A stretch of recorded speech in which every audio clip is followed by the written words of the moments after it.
கை என்றே செங்காந்தள் மலரை நீ சொன்னால் நான் நம்பவோ?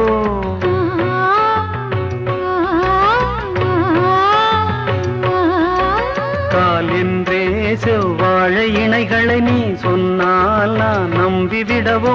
மை கொஞ்சம் பொய் கொஞ்சம் கண்ணுக்குள் நீ கொண்டு வருவாய் காலத்தால் மூவாத உயர் தமிழ் சங்கத்தில்.